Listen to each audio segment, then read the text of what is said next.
ఒక లఘులోలకం ఒక సెకన్లో 2 డోలనాలు పూర్తి చేసింది. ఆ లోలకపు డోలనావర్తన కాలం ఏమిటి? డోలనావర్తన కాలానికి మనకి ఫార్ములా ఏంటి? కాలం బై చేసిన కంపనాల సంఖ్య. కాబట్టి ఇక్కడ ఒక సెకన్లో 2 డోలనాలు కాబట్టి 1/2 అనేది మనకి సరైన సమాధానం అవుతుంది. కాలం ఎంత? ఒక సెకను. చేసిన కంపనాలు 2 కాబట్టి 1/2 సెకన్లు అనేది డోలనావర్తన కాలం అవుతుంది. విద్యుత్ వలయాన్ని తెరవడానికి మరియు మూయడానికి ఉపయోగించే పరికరం ఏమిటి?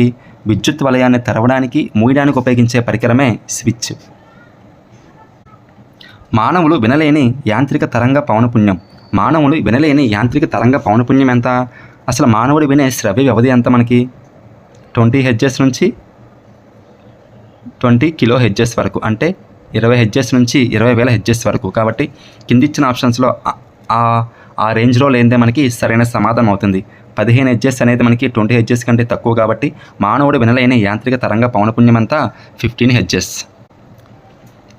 అత్యంత ప్రకాశవంతమైన నక్షత్రం సిరియస్. అత్యంత ప్రకాశవంతమైన నక్షత్రం సిరియస్ ఈ నక్షత్ర రాశికి సమీపంలో ఉంది. ఏ నక్షత్ర రాశికి సమీపంలో ఉంటుంది?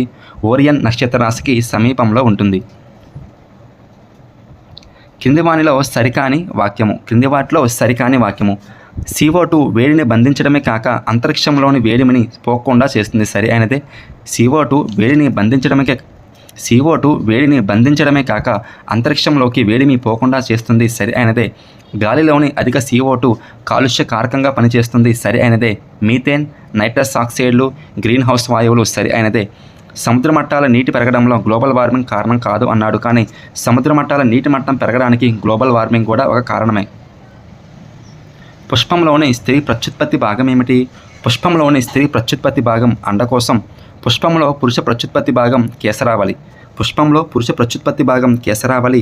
స్త్రీ ప్రత్యుత్పత్తి భాగం అండాశయం లేదా అండకోశం. త్వచ జీవోత్పత్తిలో పాల్గొనే కణాంగం ఏమిటి? త్వచ జీవోత్పత్తిలో పాల్గొనే కణాంగమే అంతర్జీవ ద్రవ్యజాలకం. శ్వాస కదలికల పరంగా సరైన జతలను గుర్తించండి. ఉదార వితానం సంకోచించడం వల్ల ఉరక్కుహర పరిమాణం పెరుగుతుంది. సరి అయినదే.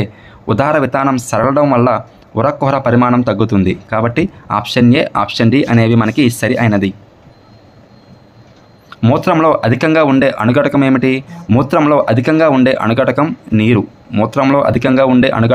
నీరు.